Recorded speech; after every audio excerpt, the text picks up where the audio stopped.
All right, with that out of the way, we are going to start our presentations. We're going to start with Carolyn Lamparella. Those of you who have attended a safety peer group in the past have probably run into Carolyn at least once. She's one of our favorite speakers. She is the director of Preferred EAP, which is an EAP service owned and operated through LVHN. She's a licensed professional counselor. In addition to working with dozens and dozens and dozens of companies along the Lehigh Valley, she also, her and her team serve the 18,000 employees at Lehigh Valley Health Network. So since the beginning of this pandemic, Carolyn has been very busy and really has been at the forefront of everything that would be on the mental health side. So with that, I will turn it over to, before I do that, sorry, after Carolyn, we'll be hearing from Bill Horn. We're very thankful to have Bill join us. Bill is a technical safety lead, or on the technical safety lead, which is not the same as technically a safety lead. He is actually a safety lead for Lutron Electronics. His background's in engineering, and he's been at the forefront of their safety team. I got to work with Bill through OSHA, where we're both on the committee for the OSHA's best practices, and he's a huge source of knowledge, and we're happy to have him. Some of the things Lutron is considering and or implementing in a practical sense. So now I'm done. Now over to you, Carolyn. Thank you. Thanks, Scott. Oh, yes. So good morning, everybody. I'm so glad to be here with you again. We're going to be talking about combating pandemic fatigue and managing stress, something we're all feeling, myself included. I always tell people I'm teaching these concepts, but I'm also living them with all of you. So, we're all in this together. So, I don't want you to think that I'm not struggling the same as everybody else. As we're talking about the pandemic, we've been really focused on the physical impact of the pandemic, which has been enormous. But we're also very aware that we are in the midst of a mental health crisis as well related to the pandemic. So my hope today is to give you kind of an overview of why it's been so challenging for all of us during the last 6-8 months, to just kind of help you understand, the impact the pandemic has had on our stress, and then to give you some concrete strategies that you can take for yourself, but also to think about how you can adapt these strategies to the workplace and create a culture for your employees that really supports their mental health. So I'd like to kind of go back to the beginning. Let me see if I can forward my slides here. And I don't know if any of you remember this, way back in the beginning when we first went down into shutdown. There was a very popular meme that went around that said, this is the first time in history that we can actually save the human race by lying in front of the TV and doing nothing. Let's not screw it up, right? My son was the first one to tell me this, and it was hysterical, right? Back in shutdown, we were all like, yay, we get to spend 2 weeks watching Netflix, and this is so awesome, and I'm going to clean out all my closets, and I'm going to get all these things done, right? And it was sort of like this huge change, and there were parts of it that were like terrifying, but also like, hey, this is an opportunity that we'll never get again. Let's not screw it up. Well, that was, in the beginning, back in March. As we all remember, March 13th, I refer to that as my COVID day because that was my birthday, the day we all shut down.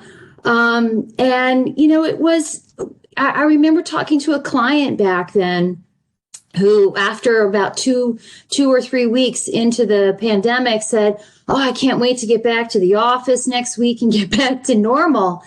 And I had to break the news to him that, guess what? We're not getting back to normal anytime soon. We are in this for the long haul. And for many of us, it took a while for us to accept that. So I like to begin my conversation about stress with this diagram that gives us an understanding of how the change has impacted us. This is something I learned very early in my career, and I refer back to it frequently anytime I'm going through a change, because I have to remind myself that change truly is a process, and it's often a painful process depending on the change. So as you can see from this diagram, stage 1 is that late status quo. That's what was happening back at the beginning of March, right?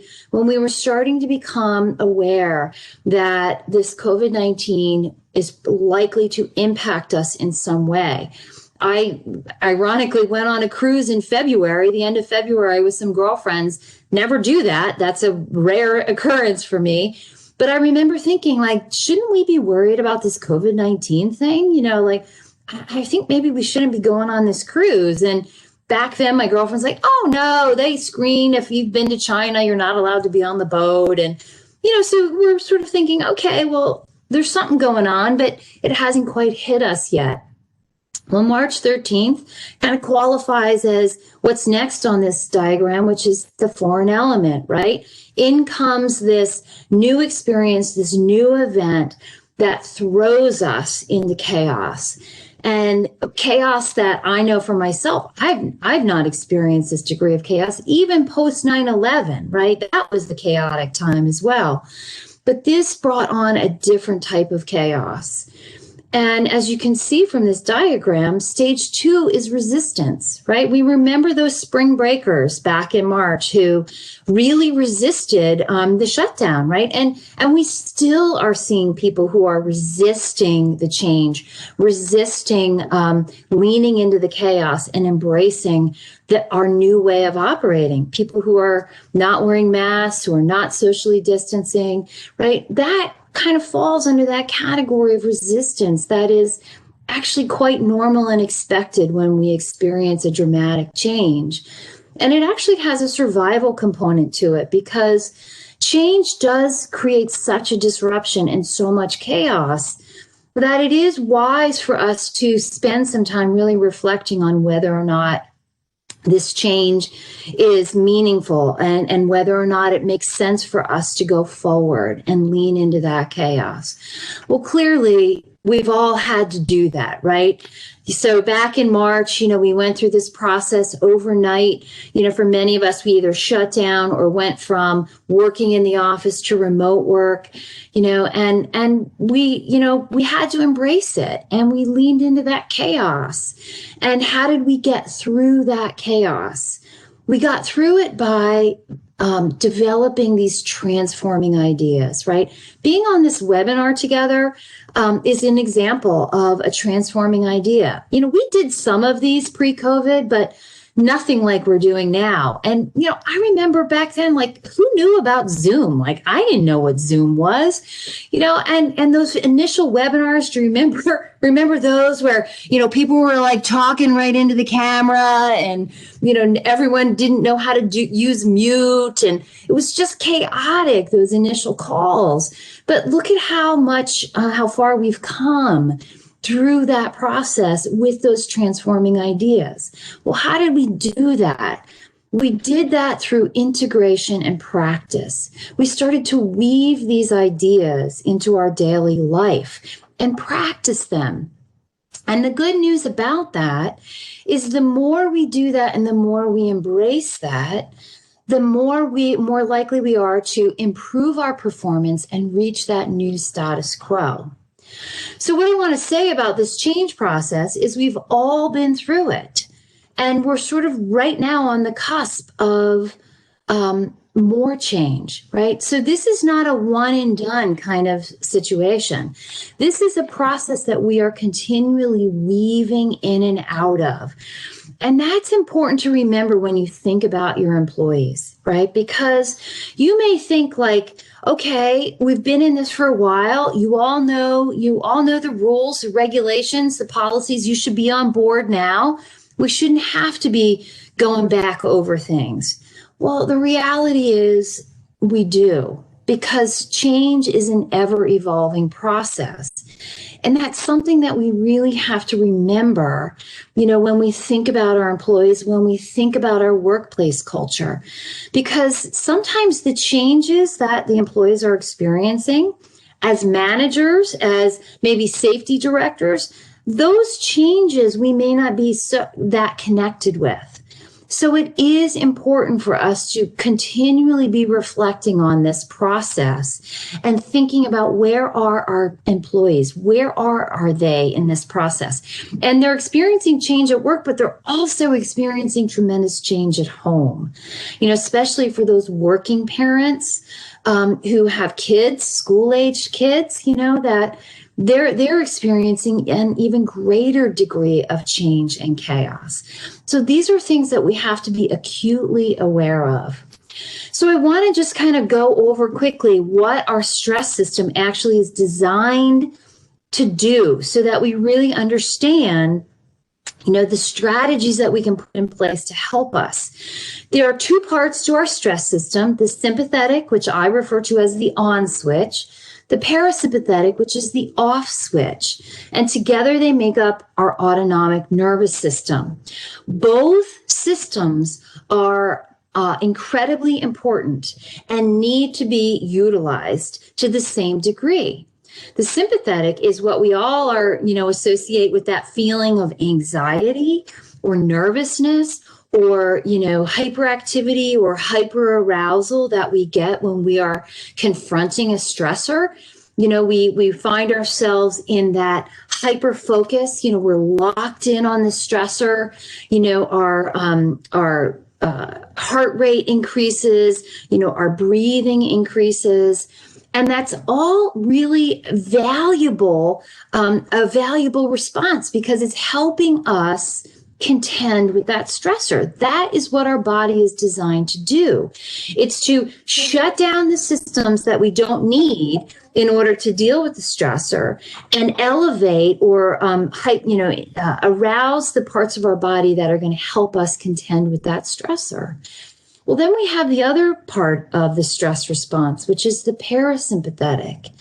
And that's the part of our nervous system that's designed to kick in once the stressor goes away or once we fully contend with that stressor.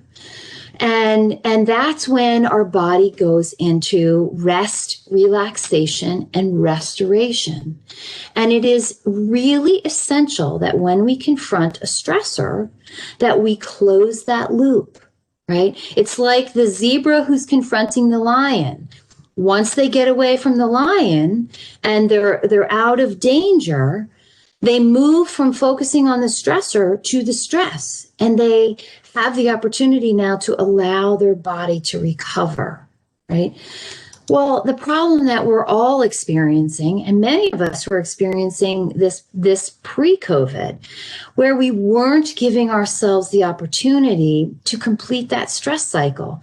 We were just moving from one stressor to the next, one to the next, experiencing stress at work, going home, reliving the stress by talking about it with our spouse, our partner, or our friends, in the vein of venting, right? But unfortunately, what that's doing is it's keeping that stress alive in our bodies. And then once we're done venting, we're moving on to dealing with the stress that is associated with home life, all the tasks, dealing with family, with all of the things that are required of us once we get home, and the long-term effect of just moving from one stressor to the next, as you can see in this diagram, is phase 3, exhaustion.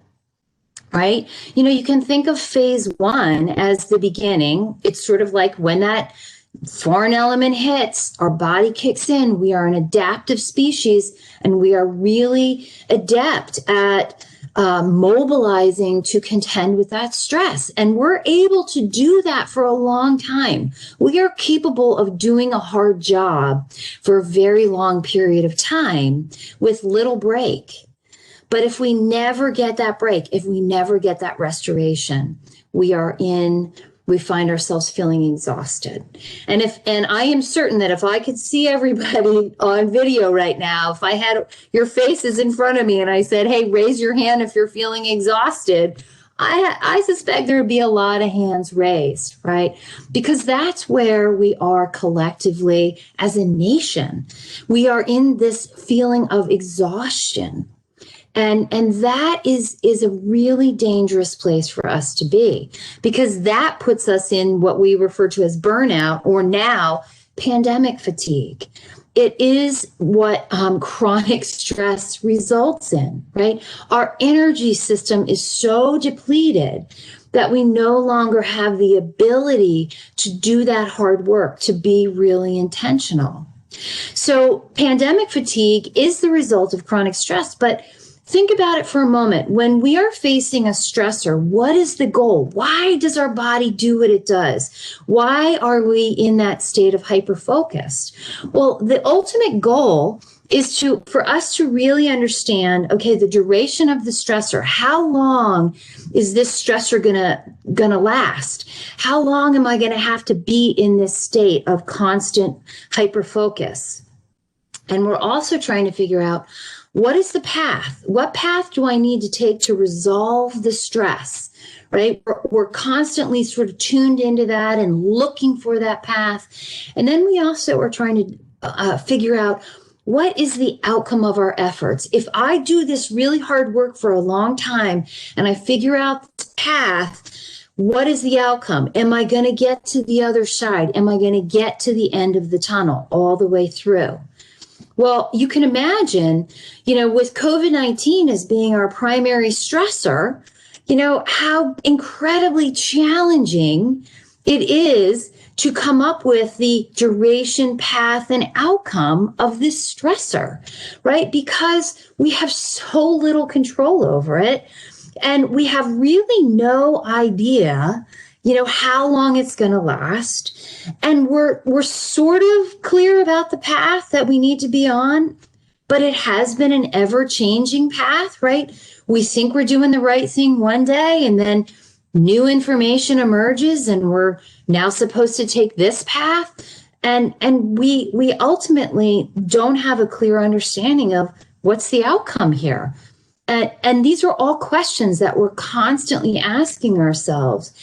And because we're not able to answer these questions of duration, path, and outcome, it has kept us in that state of hyperfocus. It's like we're locked in on the predator. We're the zebra on the plain, locked in on that predator, right? That lion.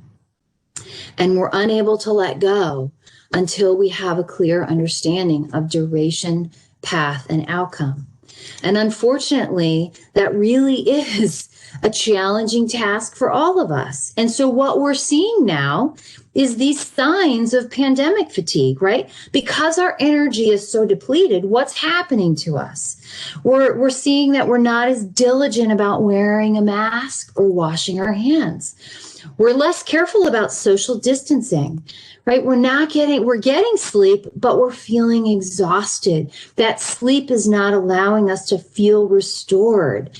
We might be more impatient or more irritable than we used to be.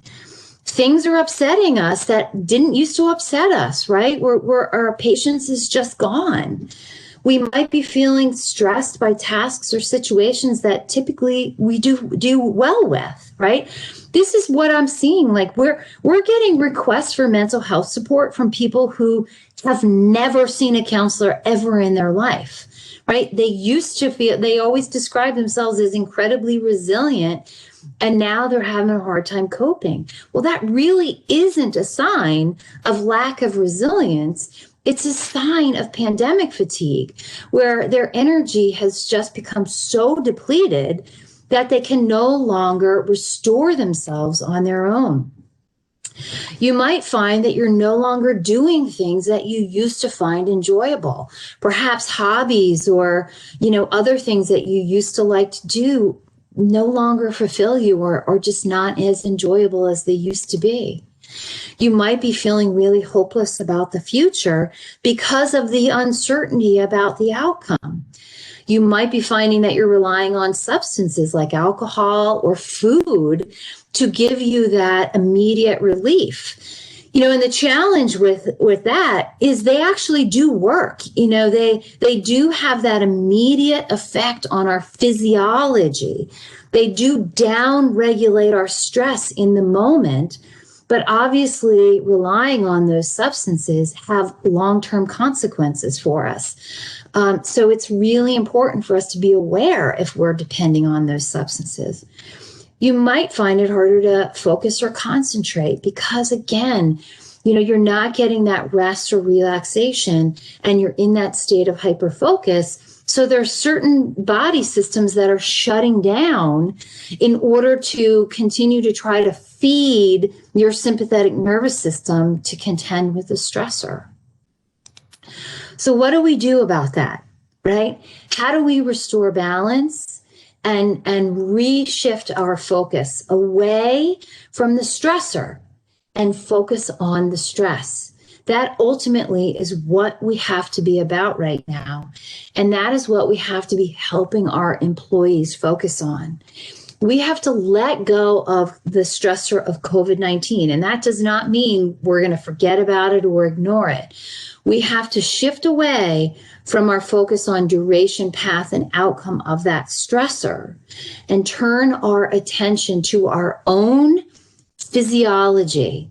We have to create systems, ways of operating on a daily basis that focus on us down regulating our stress, that help us close that loop so that several times a day, multiple times a day, we are inserting those opportunities for rest, for repair. So I liken it to a marathon, where instead of focusing on the finish line, that's the outcome, right? How long am I going to have to do this? What's the outcome? What's the path? And I personally have run a few marathons, not because I'm a super athlete. Trust me, it was really painful. But the only way I got through it is not by focusing on the finish line. I had to focus on each mile marker. I had to turn my attention to what is happening in my body. Do I have enough energy left to just get to that mile marker? And the reason that's so helpful is when I would reach that mile marker, it was a feeling of accomplishment, right? And so when we get that little feeling of accomplishment, we get that little hit of dopamine, which is the neurotransmitter that is associated with repair, with relaxation, with pleasure. When we are focused on the outcome, we have that adrenaline, that stress hormone flowing through our body. So many of us, so the goal here ultimately is to reward the effort, not the outcome. It's to switch our focus away from, I'm just going to plow through the day, to I'm just going to, work really hard for this hour or this 90 minutes, which is really the length of time that we can reasonably stay focused on something before we need some type of break. So we can focus on, for 90 minutes, I'm going to really focus intensely, but then I'm going to move to what we refer to as panoramic view. That's what happens when animals, get away from the predator and they're just hanging out by the stream. They shift into panoramic view. And it's sort of like gazing out at the horizon, sitting on the beach, and, aware of your surroundings, but not locked in on anything. And this is actually a very helpful strategy that we can all employ, especially now that we have this new phenomenon called Zoom fatigue, right? It is a real thing, Zoom fatigue. It's because we are in a state of hyper focus, staring at our computer all day long, right? Without taking those moments to shift into panoramic view.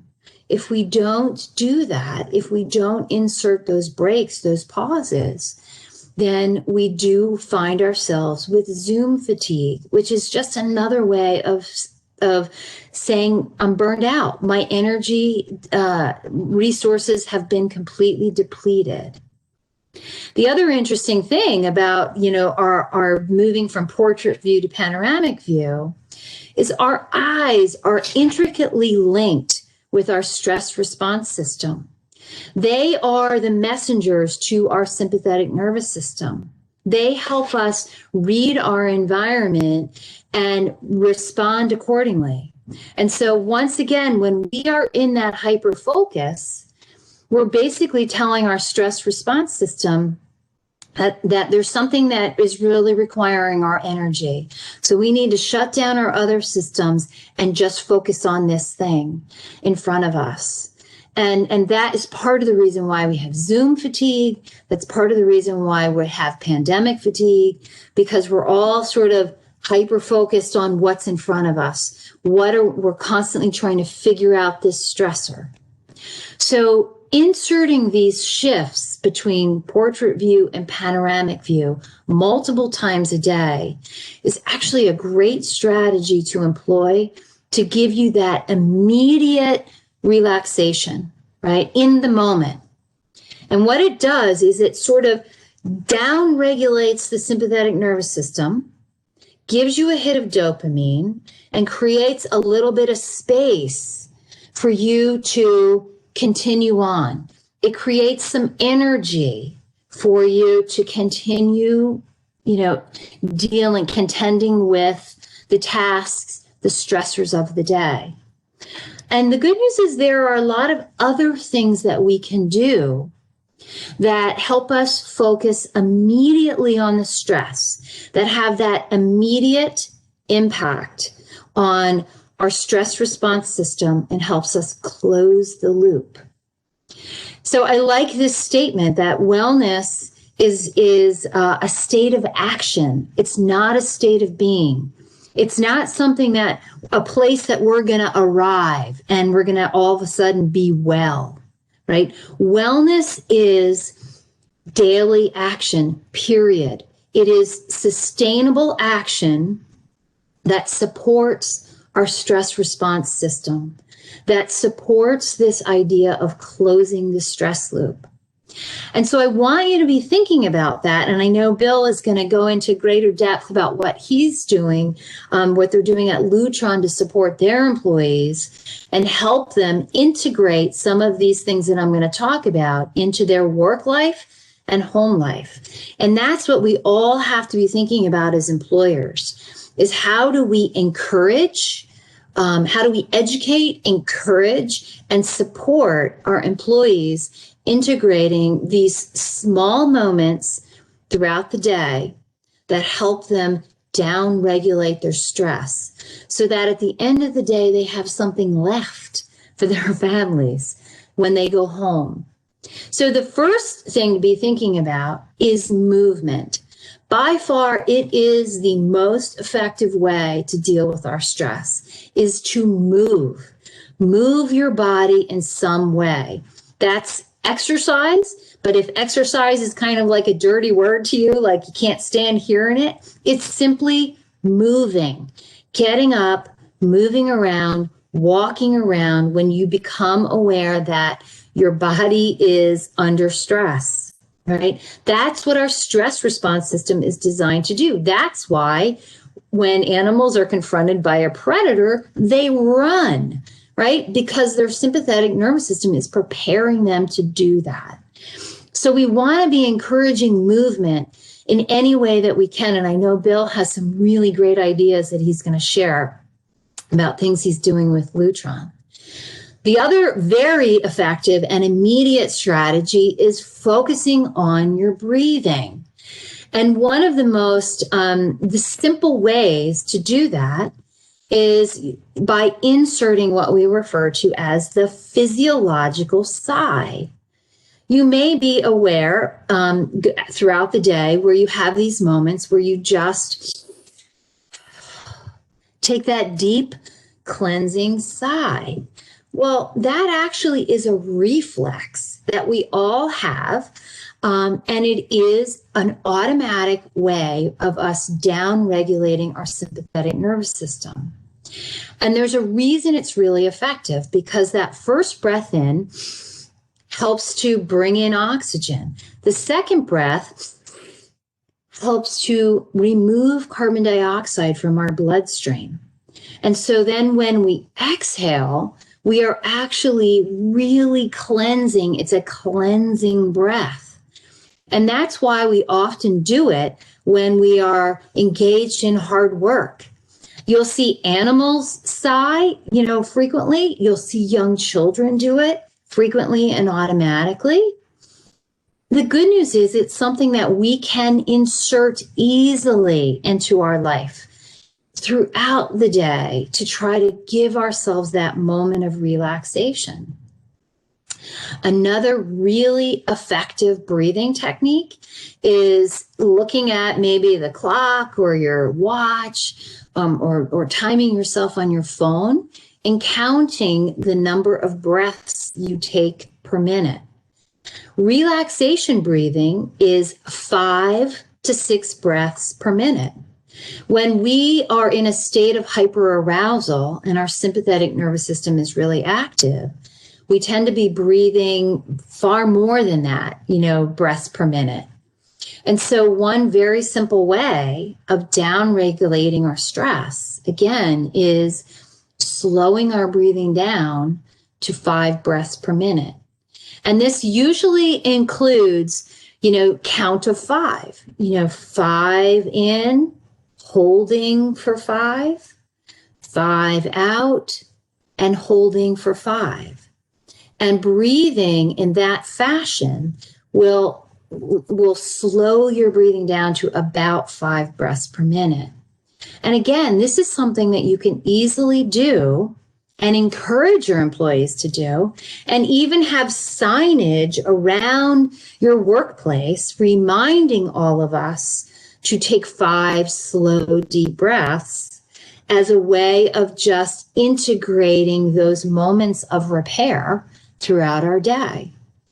Another really effective strategy is positive social interactions.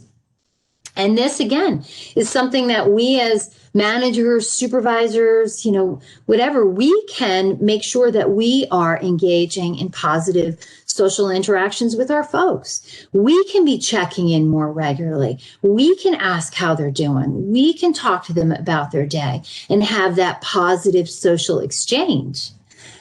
It doesn't even have to be with one another. It can just be a positive social encounter with your barista at Starbucks, or the parking attendant as you're leaving the parking garage. Just having that brief positive social interaction where you disengage, where you move to that panoramic view, you let go of that hyper focus, and you just relax into that social encounter. It does have that immediate effect on our stress response system. Another one is physical affection. And, this is a challenge, because of the social distancing that we're all doing. We have to be really aware of who's in our bubble. But really, if you can kind of identify somebody in your life, or encourage your employees to identify somebody in their bubble that they can do this with. It's a very kind of simple strategy, feels a little awkward, but engaging in a 20-second hug, where you're just 2 people, both bearing their own weight, hugging, embracing for about 20 seconds, or just long enough to allow your body to relax, right? It's very effective, very immediate, closes that stress loop. Laughter is another one, right? And we all know that there's plenty of things happening in the world to be upset about, to be sad about. But we've got to find a way to continue laughing. And that's why I love, Scott is always sending me these really funny memes, COVID memes. Well, there's a purpose for them, right? There's a reason that we need to do that. It's because we have to laugh in order to stay in balance. If we don't allow ourselves to laugh, then we find ourselves again in that state of chronic stress. And laughter is immediate. This is one of the reasons why I find when I work with first responders, healthcare workers, when I spend time with them, one of the things they always say is, don't mind us. We have a crazy sense of humor. We're always cracking jokes.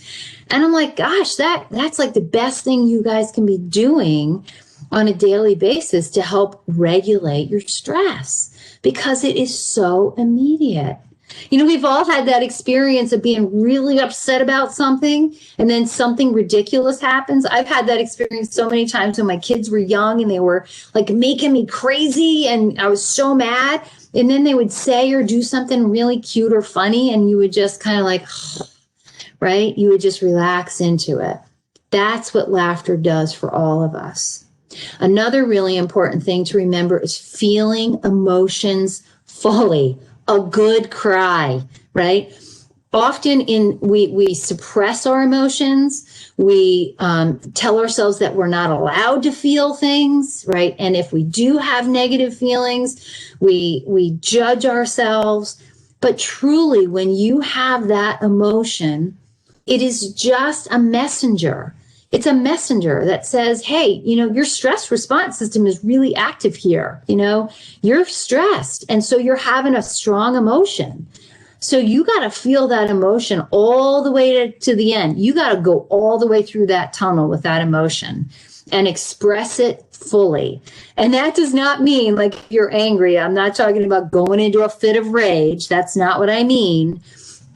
It means identifying that emotion, expressing it, and creating the opportunity where you get some closure on it, rather than just suppressing it. The final 3 strategies that I want to talk about are long-term strategies. These are things that we should be focused on every day that have the long-term effect of helping us regulate our stress.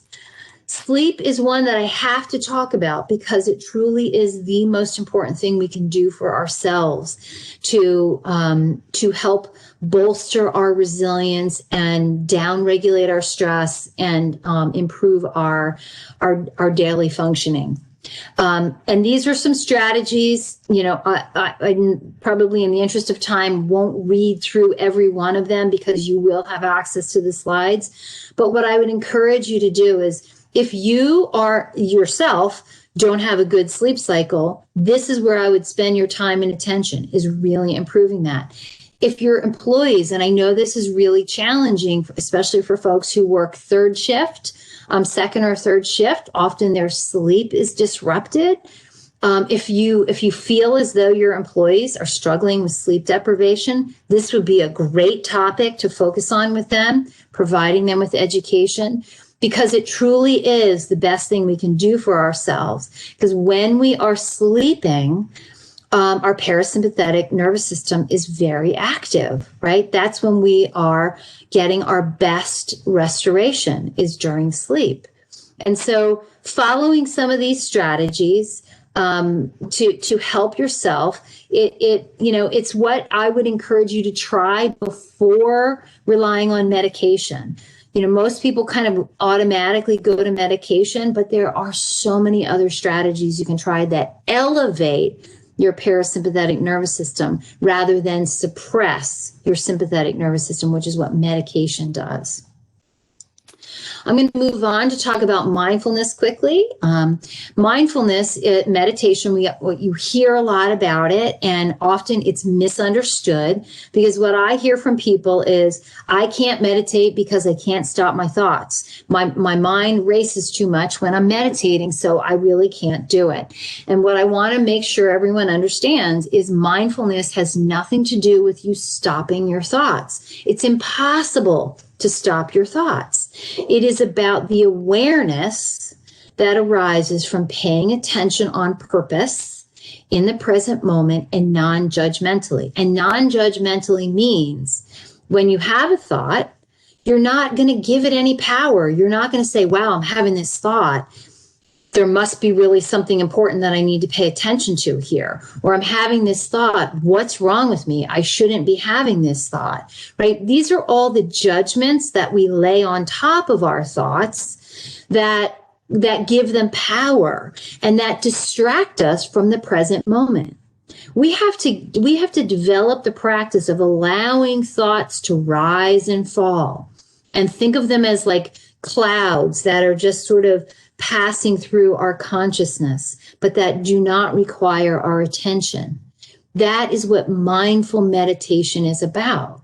And it really does not have to be in the form of a formal practice. It can be as simple as when you are aware that your thoughts have drifted off into the future, worrying about something that hasn't happened, or back in the past, thinking about something that has already occurred. When you catch yourself in those moments, you can bring yourself back to the present moment. And this very simple strategy is just an informal way of doing it. Turning your attention to your senses, right?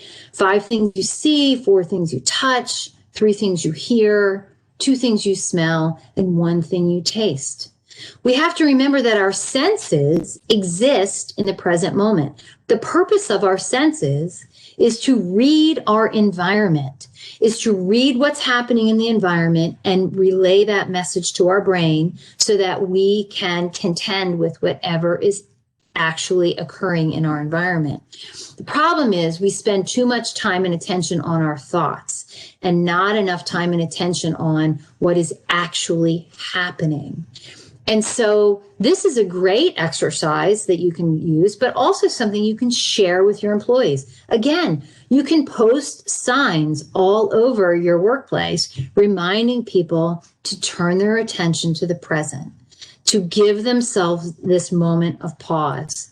Another great strategy is using a familiar object like a stop sign as a reminder. We all benefit from those external reminders as triggers to help us tune into what we need to do to take care of ourselves. And thinking of the stop sign as stop, take a breath, observe the sensations in your body, and proceed with self-compassion. And self-compassion is not what's wrong with me, why am I feeling this way? Self-compassion is I'm feeling upset, I need to take care of myself. It's giving ourselves permission, giving your employees permission to take care of themselves in whatever way is possible, right? That's really important. And it is all in the spirit of creating balance, of regulating our stress. It's not about removing the stress because we're not going to remove the stressors. The stressors are going to be there. It's about shifting our attention to regulating the physiological experience of stress. I love, I just want to say 2 more things before I transition over to Bill. When we, at the beginning of the pandemic, we were told to wear masks and socially distance, but it was really challenging for us to remember to do that until organizations, stores put up signs, right? They put signs on the floor. They did all these things to help us remember. And that is an important thing for us to know, because that's one of the best things we can do to support our employees, is to have lots of triggers available to help them remember, lots of external cues Because if we only rely on our internal resources that are already depleted, we are going to forget. And that's why those constant reminders are so important during this pandemic in particular. I know that LVHN in particular is continually sending us emails to remind us to pay attention to certain things. I need that. That helps me because I do lose my focus, right? We all do. And that's one of the best things that we can do for employees is continually make those connections, those reminders, and not expect them just to, if we said it once, they're going to get it. And we don't have to repeat ourselves. We have to repeat ourselves. I want to leave you with one more resource. We're not going to go through this meditation together today, but I wanted to make sure that you had access to it. At LVHN, we have the Center for Mindfulness that has mindfulness-based stress reduction programs, and they now fall under preferred EAP. So one of the things that we are trying to do is to bring those to employers and to help employers think about how they can bring it to their employees. We do have structured programs. One is 8 weeks, one is 6 weeks. We are transitioning them to the virtual environment. We just completed our first cycle of growing resiliency through mindfulness. We're continually looking for ways to adapt programs to the virtual world right now. But I encourage you to just experiment. Encourage your employees to experiment. There's I'm including a link for a very brief 3-minute mindfulness exercise that focuses on your breathing. I encourage you to give it a try, maybe share it with your employees, encourage them to give it a try, because it's just a very simple strategy that they can integrate in their day. It doesn't take a lot of time, and it's very effective at creating that immediate relief that we all are seeking right now. And with that, my presentation has come to a close, and I will transition over to Bill. And I believe, Tyler, you're going to take over the slides from here on out. Thank you so much for your time and attention. Thanks, Carolyn. Bill, I did a very quick introduction to you, but if you want to start off and for those who don't know you on the call, if you want to start off with a bit more of an introduction to yourself, and you can just take it from there. Sure. Yeah, I was actually frozen up when you were introducing me, so I looked totally disinterested, but that was because my screen was frozen. So I thank It's I good thank you you for didn't the hear, because introduction. I didn't say a lot of nice things, so it's good you weren't listening. Yeah. Yeah. So I think Scott covered most of it. I've been with Lutron since 1999. Worked in the engineering department for most of that period up until about 2012. And then we had a few incidents in a row that we deemed unacceptable, and we wanted to dedicate some focused time to fixing those problems permanently so they didn't happen again. So we introduced basically the first engineering safety role focused on technical aspects of our safety program. We certainly had all the compliance stuff in place, but we really needed to focus internally on the sort of general duty clause of addressing recognized hazards. We recognized one and it needed dedicated attention, so we gave it that. And it's just kind of grown from there. I started out as somebody who was like, me, safety, right? Like that doesn't sound like me. I mean, I'm in engineering. We do crazy stuff to get products out the door. But through understanding the crazy stuff we do and learning how to manage it, and it really gave me the edge I needed to help fix the problems. And I sort of made my own Kool-Aid and drank it, and so that's how we got to where we are today. We're significantly further along. Our incidents have been decreased by 10x, and it's improving continually. So it's been a real rewarding role, and we're continuing to grow this organization with more technical resources now. So very happy to join you. And like Scott said earlier, I intend to sort of share, or maybe Carolyn said it, share some ideas we've been working on for Lutron, either things we've done in the past successfully or things that we are going to be doing to continually engage our employees during COVID when they are going through all this stress that we're all certainly feeling as well. So you can shift to the next slide. And so, sorry, you're going to be doing a lot of clicking. So some of the goals here to maintain, and this is goals related to engaging our employees, right? Maintain relationships with our staff, our coworkers, and not just, right, our employees, ourselves. If we're going to manage this stress and help other people manage this stress, we need to be doing it for ourselves as well. So I'll talk about at the end of the presentation some of the things I've been doing personally to help manage my stress while I help others manage theirs. To ensure health and safety remains a priority. So certainly there are challenges, especially with what we do in a technical aspect. We develop power electronics. So we use line voltage that, the voltage that comes out of the wall, where we do work on things that are software related and battery powered and that sort of thing, but we are still a power electronics company. There's not a lot of that going on out there. And we have some higher level concerns than most technology companies do, because that's the nature of our business. And so we need to make sure as people are operating at home that they're safe. And then, this is really the key of it all, to connect around something other than COVID-19 while you're addressing pandemic fatigue. So, don't lead on that this whole mission is to address pandemic fatigue. Let that be a result of what you're doing. But, you'll see a lot of the things we're doing have nothing to do directly with COVID-19. They're more about just engaging employees for the sake of fun, health, well-being, right? And through that, ideally, it's helping to manage that pandemic fatigue. So how do you do this?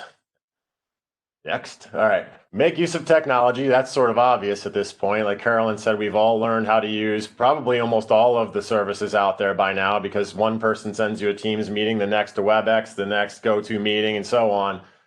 We've learned how to use just about all of these technologies. So let's work them to the fullest to take advantage of this and use it for this solution. So webinars. That's a really good way to reach people, to educate people, provide some sort of training. You can hit next here. Classes, so anything from cooking classes to yoga to mindfulness, things like that. We'll cover some of these in detail. Team challenges. So even though you're not together in the same space, that doesn't mean that you can't each contribute to a goal. And we'll talk about things like, collecting miles for the sake of reaching some sort of goal, or, maybe your team wants to do a weight loss challenge. Next, employee submissions. So let your employees submit things that might be entertaining. We'll talk about concepts like submit a safety tip, and then we'll pick from the safety tips, and then everybody will get to see that you submitted a safety tip, and maybe we include, if we decide to do that, if that's your culture, include a picture and a little bio of the person who submitted the safety tip. And then what I'm calling water cooler meetings. So, when you're all in the office, there's always those in-passing meetings where you've gotten up to go to the bathroom, you gotten up to get a coffee, go to get some water, and you interact with employees. You don't do it intentionally. You just come across people you haven't seen in a while, and you get to catch up with them regularly. That's not happening anymore, so you almost have to force that, and that can be done through certain methods I'll talk about. And then offer incentives to participate. So, again, people are kind of feeling ho-hum at this point, like, oh, okay, there's these things going on, but, I just don't feel like doing anything.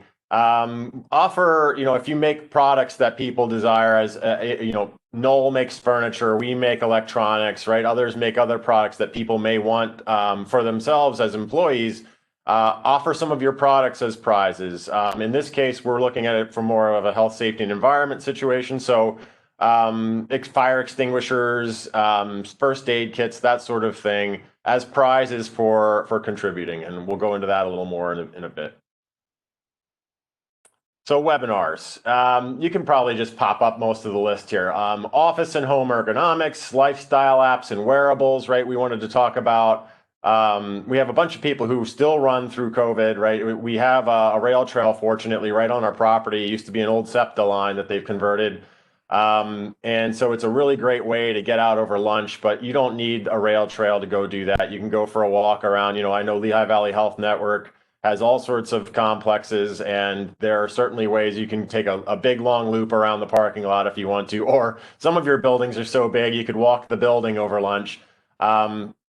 Take those opportunities and use apps and wearables to track your progress, and compare with others, right? To use it as sort of a competition on a day-to-day basis. I'll talk about Strava in a little bit and how we've used that with some friends of mine to really kind of compete with each other. So we would do a webinar showing, some of the folks at work, how they do it, what they use, what are the pros, what are the cons, to help other people decide on maybe things they would use. Fitting exercise into a busy day, and the idea would be that we'd feature a panel of active employees, including one of our co-presidents, who remains active through this whole thing, stays in shape, and I still don't know how, because the hours he works are crazy, but every time I see him, he looks leaner and more fit, so he's making it work. And it would be really great. It's hard to argue when the president of your company is able to stay in shape with all the stress they have. You should be able to do it too.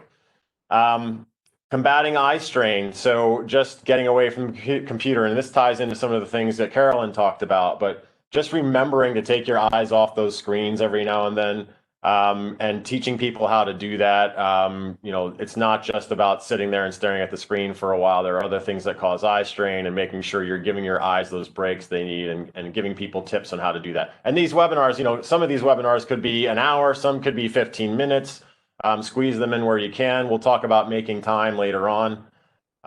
Leverage safety modules to roll out new learning management systems. So that's what we're intending to do here, but the suggestion I'm making here is there some new program, new software tool, is there anything new you've been trying to roll out that you could also pair with COVID-19 pandemic fatigue solutions? So getting people together around this new solution, this new program, new process, and making it sort of fun while getting that rollout done in a more interesting manner. Next slide. Virtual wellness classes. So, you have to be careful with these, but you don't want to have people maybe doing Zumba in their living room, because every living room is different. There may be children around. People may have set up a home office. There could be trip hazards. So you don't want to be on camera with folks who are falling over their furniture and you can't help them, right? But there are some calmer movement type things you could do, like meditation. Mindfulness would be great. I don't have it on my list, but that is a great subject. And I actually took a whole bunch of notes feverishly while Carolyn was talking, for myself and for our company. I believe yoga is next, right? So yoga is, for starters, yoga can be done in a fairly safe manner. There's some advanced stuff that I don't recommend you do with people at home. But there's lots of basic yoga that you can do where people aren't having to really put themselves in harm's way, and you can guide them through it in a video format. Warm-ups and stretches, one of the most important things you can do. A lot of people think you stretch before a workout, and you don't. That's actually a way to potentially decrease your performance. You want to warm your body up through dynamic exercises that get all the muscles awake. They wake up all the muscles that you're going to use during your exercise. And then once all the blood flow is into those muscles and you're done, while you're still warm, then you do the stretches. So it's really important to understand that. And as a runner, I have found huge benefits in following that format. I used to be a stretch before, stretch after kind of guy. And really, it was just stretch before, and I didn't do anything after. And that's really the wrong way to do it. So there's a lot of education around that, and there's some good resources out there for it. You can offer these things during or outside of work hours. So Carolyn mentioned during our preparation that a lot of the things that I was talking about, I'm coming from a sort of office standpoint, but we do have manufacturing facilities, and I realized I need to give that more consideration. You could hold the webinar during the day, but you could also make it available after hours for anybody who can't manage to get that in their day because maybe they are in production. But again, we'll also talk about potentially making some changes to the way you do things during COVID to make that time in your day for those folks. So the team challenges, you can probably highlight all of them here. Weight loss, mileage and steps, virtual 5Ks, and a marathon of marathons. So the weight loss and mileage/step ones are kind of obvious, right? You could decide how large you want your teams to be. And within your team, you could decide what your goal is. and then you could work together to do that. Now, if you've got a team of people who are all, at their perfect weight and they're lean as can be, maybe the weight loss thing doesn't work for them. But that can be decided within the team if that's something they want to contribute to. Mileage and steps anybody can do, and that doesn't matter, right? You can walk, you can run, but you can all contribute to your mileage or steps.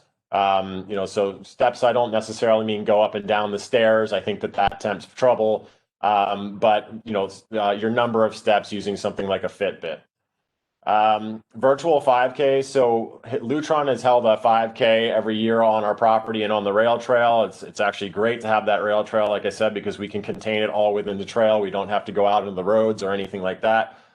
So we have a lot of fun with that, but certainly we can't do it this year. And so what we're looking at is basically, you use an app or your watch and you go and you run a course. We could probably do it right on our property here still, but just not together. Go run the course, submit your time. We can't really take the time as seriously as we normally would because others may be running on some elevation, and it by nature makes them slower than anybody else. But just have fun with it. Look at who's done it. Look what their time was. Maybe give them access to the elevation profiles of some of the runs people have done. But the idea is to get people out and moving even when they can't be together. The marathon on marathons worked really well for us a couple years ago. Basically, that's 26.2 miles times 26.2. So you get a large group of people, like an entire campus, to submit their time in a central location, or you can just put a log by a door where they can write their information down. Of course, you're going to have sanitizer available if you want people touching things. But the idea is that you collect those miles and try to reach that goal. And somewhere in an atrium, maybe you could post, sort of the thermometer that shows whether you've reached your goal or not, or send out emails saying, hey, we're halfway there, that sort of thing, to get people involved. Next slide. So the water cooler meetings, you can light this one up all the way, I think, too. Weekly time with your team or individuals just to talk. So no agenda, right? We sort of have a hybrid now that we've been using with the team that I'm on, because we don't have a lot of opportunities to talk with our leadership. And we are very busy trying to, help people stay safe with COVID. So we do bring up, some topics in our meetings, but we also have one-on-ones and smaller team meetings where most of the time it just starts out as a venting session or here's what's going on in my life discussion. And you can feel the stress coming off your shoulders just being able to talk about these things that are going on in your life. It's a really tough situation. Again, as Carolyn mentioned, everybody's feeling this. So you don't feel necessarily special with this stress you've got, because the second you do, you go to somebody and you say, hey, I've got all this stress and stuff I'm dealing with. And their answer is, yeah, me too. So use these opportunities to just do a little volley of the things you're dealing with and get it off your chest. And share stories. Limit the group size, right? If it's too big, people might not be willing to talk. There might be personal stuff they want to discuss, and they would feel more comfortable with their smaller team. You can keep it 15 to 30 minutes. And highly recommend the video approach, because you can see faces, see emotion, get that chance to talk. There might be masks on those faces depending on your rules, but it's still, eye contact, and it does help. In production, maybe you can't afford to do that, or it's just not set up that video chats would be advantageous. Do a stand-up meeting with socially distanced groups, somewhere off in the corner, where you can just catch up with people and ask them what's going on. Next. So the incentives piece, right? For each attended event, one raffle entry is something we've done in the past. For product giveaways, free boxed lunches, safety and wellness devices. So like I mentioned, extinguishers, carbon monoxide detectors, smoke detectors, first aid kits. You could have a nicer prize, a grand prize, maybe for the most contributions of Fitbits or similar devices that help people track their workouts. You could also do subscriptions to certain apps that let you track your progress. Next. So making time. This is a slide I actually added just last night to really help people kind of consider some things they could do to make this time, and are there special things you could be doing during COVID? So you got to consider your workforce, right? Are they remote? Are they in office? Are they a production facility? Do you have all three, which is what Lutron's dealing with, right? We've got some essential staff in office. We've got a large portion of our staff remote, and then we do have production, and we are operating production in certain facilities. So we've got all of them to deal with, and we need to make sure that we're including everybody. Consider your culture. So some may be very sort of startup mentality, they may have the startup mentality, and so it's a lot looser. Social media is fine. Things aren't as conservative as they can be in other companies. We tend to lean on a more conservative side, so we are always careful about people's privacy and being mindful of the variety of age groups and beliefs that people have, and so we still want to work within that and within those bounds and not cross those bounds, but we do want to have fun with folks at the same time. So if it is prohibitive, if your culture is prohibitive, always consider why, especially now. Is there something you could be doing differently that you never had the opportunity to do before because of COVID? You realize this is depleting people. You need to do something differently than maybe you've been doing. And what is that? And does it fit into your culture? Or maybe can you use this to shift your culture? You're going to need to innovate, right? You're going to have to get creative and connecting. And so those are some of the ideas I shared, but maybe they generated other ideas. As Carolyn spoke, I got ideas, right? Such as, posting signs. She mentioned post signs that might relax people. Just post pictures of beautiful things. Even I thought, what about introducing, if not real plants, fake plants into the production facilities at the end of the production lines that add some green and some calming effect. The second I thought about it, I felt calmer. Just imagining, I can picture every facility I've ever been in. The addition of green leaves in there just makes me immediately calmer, more relaxed, less stressed. So something I want to run by our executives and see if it's something we want to implement just to help. And then accommodate, right? I touched on this already. Where will a little extra time or money go a long way, right? We don't want to put it on the record that we're talking about cost when it comes to all of this, but it is a factor that we must acknowledge, and that can come in the form of time, right? If we stop production and allow people to take time to do a webinar, or take time to stretch, relax, whatever. That is an investment, but what will that investment get you? And you should be asking that of yourself and of your company. It may pay back more than the time you've lost, right?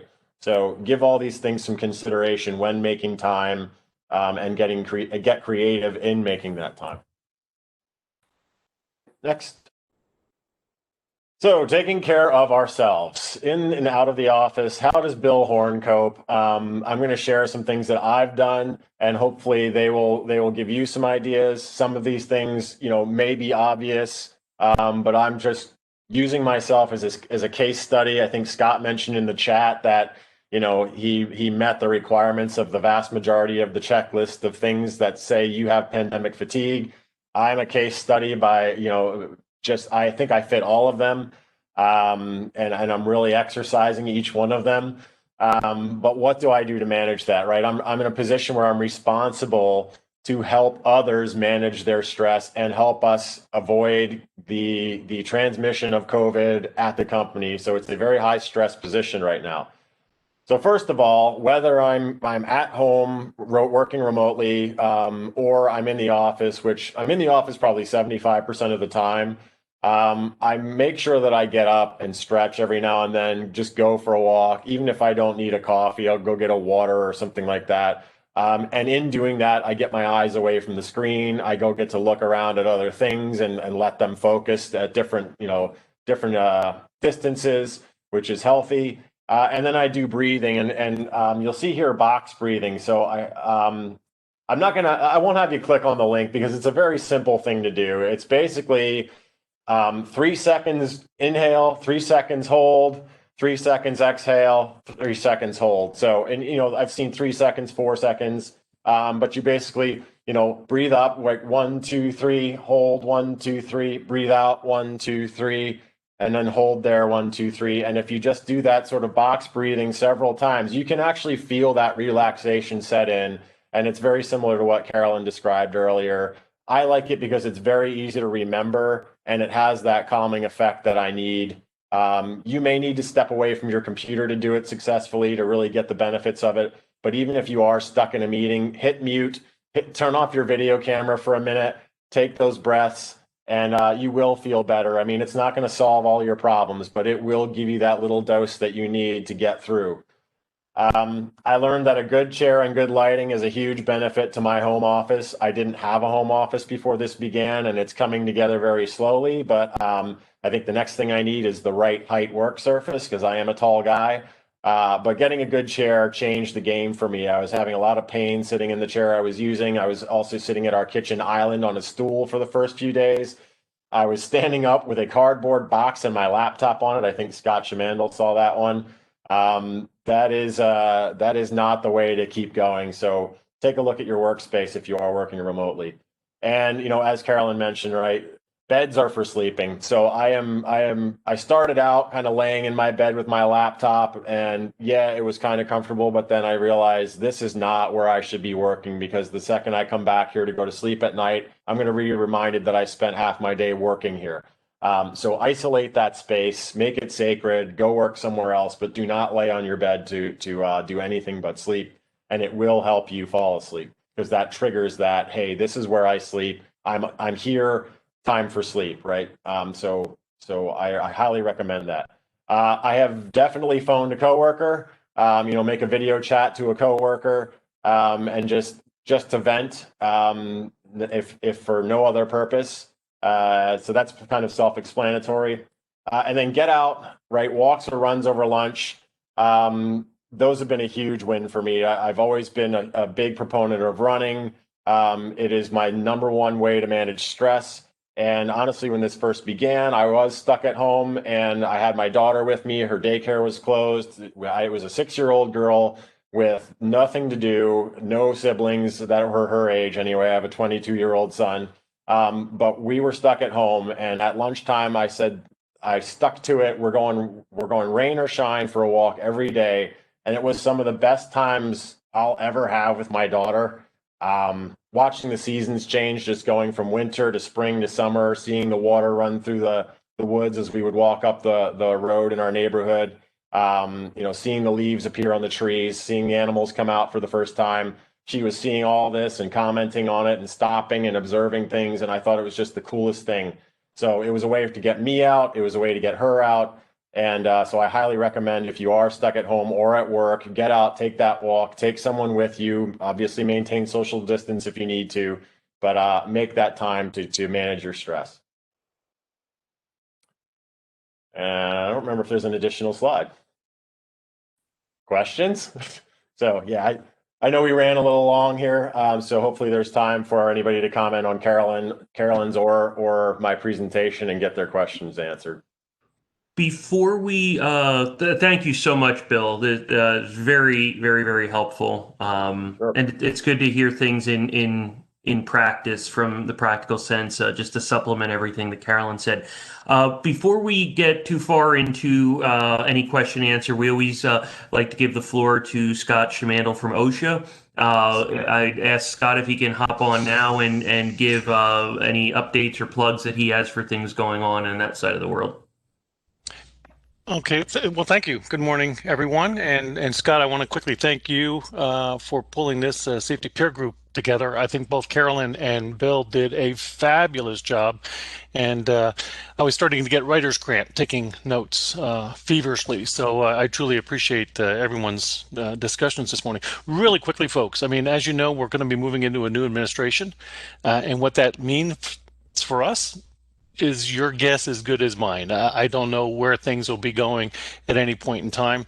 I will share with you that I did this morning just find that our fall unified agenda is on the website. So if you go to our website and just type in the search field unified agenda, you'll see the 2020 fall listed items for the Department of Labor and all the different things that the agency currently has on its calendar to be worked on moving forward. Scott had asked me to give a quick plug, and Scott had mentioned earlier at the beginning of this when he was introducing Bill that he's had the opportunity and pleasure to meet Bill through our best practices workshop. And Scott, I'm going to kind of refer back to you at some point here with respect to getting the notice out that our next best practice workshop is next Friday. Is Friday the 18th.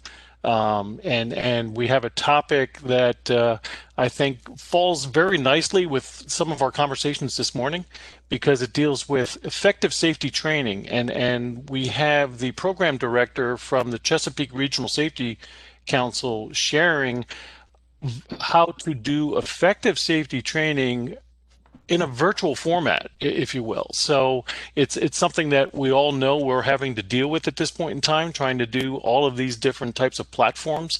And do we know whether or not, the training that we are offering to our folks with respect to, let's just say, compliance training, is it being received and received well? Is it effective? So we're going to kind of get into that. It's a two-part effort. So we have not set the date for the second part of our webinar, our best practices workshop, but Scott and through the help of Tyler has put a survey monkey out there to get people to consider participating and registering with us, and then we are going to be sending out through Lutron's efforts, who is hosting the webinar. We're going to send out that second then invitation with the link for the actual participation for next Friday's effort. So Scott, I'll just kind of send it back to you if you want to share how you may get that back out to those who are participating on today's call who may not have received the initial invitation through the Survey Monkey. Sure, absolutely. Yeah, if you have not received that, I'd emailing Tyler, and I think most of you have my email address. It's real simple. Just send an email to either one of us, and we'll send the link. It may be a little unorthodox using SurveyMonkey for the registration, but that was a quick and easy way to compile it. So please do, and I encourage everyone to attend. The best practices workshop, this is the 11th year. You didn't say the 11th year, Scott. That's but the fact that it's been going on for 11 years and it is truly swapping ideas and the topic of effective training is something you struggle with all in the virtual world. I mean, there's training, but then there's effective training. So please try and attend. Going on from there, I didn't get many questions, but the one general theme that I'm just going to kind of throw out, and I'd ask everyone to give their 2 cents on, is the general topic of this presentation was pandemic fatigue and keeping things safe. And the questions revolved around, are we seeing increased safety hazards as a result of the pandemic? Now, obviously, well, yeah, there's an increased safety risk because you get COVID, but we're not even talking about that one. We're just talking about the ripple effect, if you will, or the side effect, not ripple effect, the side effect that comes from it. And that's what we were trying to address today. But the questions were around, are we seeing an uptick in safety issues, or what are the problems that are coming out of it? And I think I'm going to ask Carolyn, Bill, and Scott, if they could just give a little bit of, even if it's anecdotal, of what they're hearing or what they're seeing out there. Since I'm already talking, I'll start and just say the 2 things that one Carolyn said, one Bill said that we are hearing is, one of the things in great word, one of the 10 signs of pandemic fatigue is distraction. And, in any environment where there's safety hazards, it only takes a second or two of distraction to get yourself in trouble. Just your mind's missing and you miss that last rung of the ladder you've walked up 100 times and you fall and end up with something broken. The distraction that people are going through can really lead to safety concerns. And then the thing that Bill said is ergonomically, and that's one you don't think of very often, but people do have to, I think Bill said it better than anyone could about how he had to adjust to a home environment. And, we put time giving the equipment to people in their office, but what are they doing at home? on the health work side that just pop into mind for me. Carolyn, are you on? Do you want to go next? Sure. One of the things that I'm thinking about, Scott, is the changes in routine. That the way that the fact that we're having to do so many things differently, I think poses a safety risk because it does require heightened awareness, much more intentional action. And so the more burned out we are, the less able we are to maintain our focus on those new routines. And so I think that, again, creating a culture where we are integrating throughout the day opportunities for pause, I think is so important. And it's going to look different based on the industry. And as Bill indicated, we do have to get creative now. I mean, we all have to be rethinking the way we operate, and that includes how we organize the culture of the work environment. And we've got to make restoration, breaks an integral part, and it should be part of the structure so that, again, we don't have to think so much about it, so that it just is automatic and it kind of fades into the background. That's all I have to say. Thanks, Carolyn. Bill, do you want to go next? Yeah, so I think there's a couple things we're noticing. There's a little bit of complacency occurring with our folks at home, especially the ones who do some of the technical work. We have made it clear that we want anybody who has to do something that puts their safety at risk. We are operating under an essential waiver, right? So we can have people into our engineering department to do their work if it puts them at risk. We already do have people in doing that type of work at their benches that they're used to using with all the, the measures in place for COVID.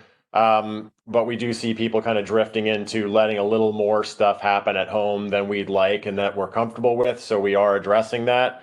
So that's one issue we're seeing.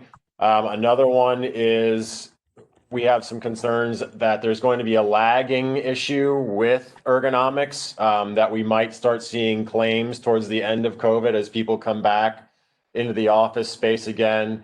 Are there things we don't know are going on that are developing and that are going to reveal themselves later that are going to result in a significant workman's comp issue? So that's part of the reason we started taking a look at how can we re-engage employees? What can we go out and, I scheduled 6 meetings in the next week and a half with random employees to just gauge how things are going for them, how they feel HSE is doing at Lutron, and how maybe we can do things differently to help them.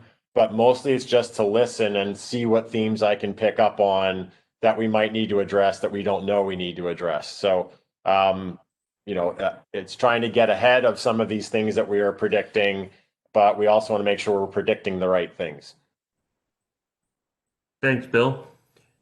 Scott? Yeah, thank you. Real quickly. So obviously, at this stage, we have no data, no injury and illness, particular data that we can correlate to the efforts here with COVID. But to Bill's point, again, I want to reiterate, what we're seeing, or at least what I'm hearing from a lot of the groups that I've been working with, is we're kind of getting a little bit, and rightly so. Don't mislead what I'm about to say here, or mistrust what I'm saying. But we're focused a lot on the COVID concerns and the facial coverings and the social distancing, and in some part, we're starting to forget those normal. I hate to say normal, but those routine hazards that we all have been exposed to day in and day out at the workplace. So for those of us who might still be in that telework mode, that's one thing.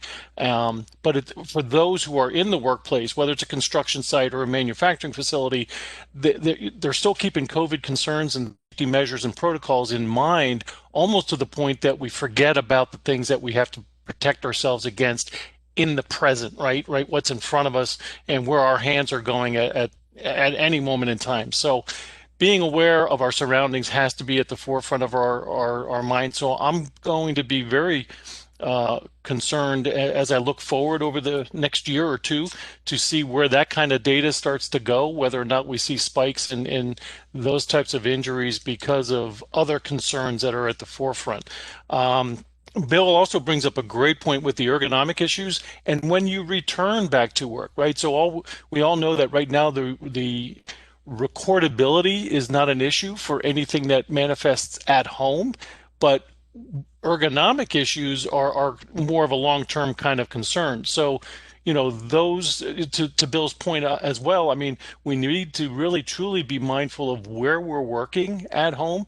Is it a safe, ergonomically sound arrangement? Because you may start to see when we do get back to whatever normal is in the workplace and we bring everybody back, they're going to be making, or bringing those concerns and pains and aches to your attention.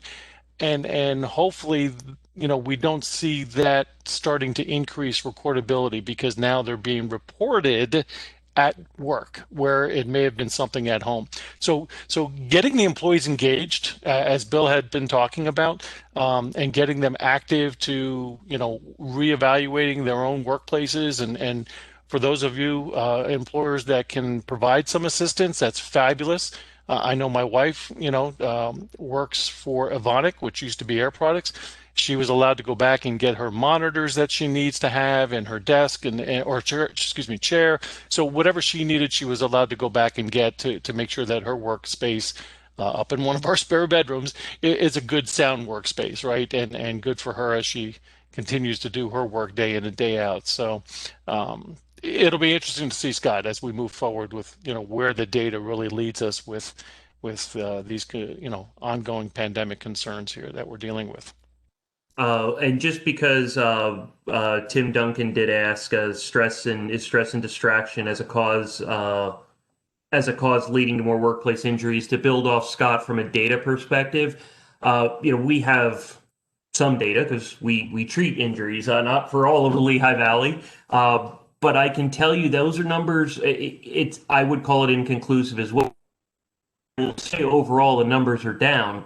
So are the number of people that are at work. So whether there's a correlation of an increase or a decrease, it could just be back to the sheer numbers. So yeah, as Scott said, we're watching that too to see if there's any additional trends. Best we can say. With that, we are right at the time at 9:30. So I want to thank everyone for joining us and sticking with us. As I said in the beginning, Tyler will be sending around a link to get this video. If you want to share it at work or any of your colleagues, feel free. There'll also be a little survey. We always appreciate your feedback, especially any other topics. We are Zoom fatigued, so we try and make it a point to only do sessions that we feel like we're hearing a lot of people having a need. So if you do feel a need you'd like addressed, we welcome the recommendations. Other than that, thank you all. You have our email addresses and hope to see you soon. Happy holidays. Yep. Thank you, guys. See ya. Take care. Happy holidays, everyone. Thank you. Thank you.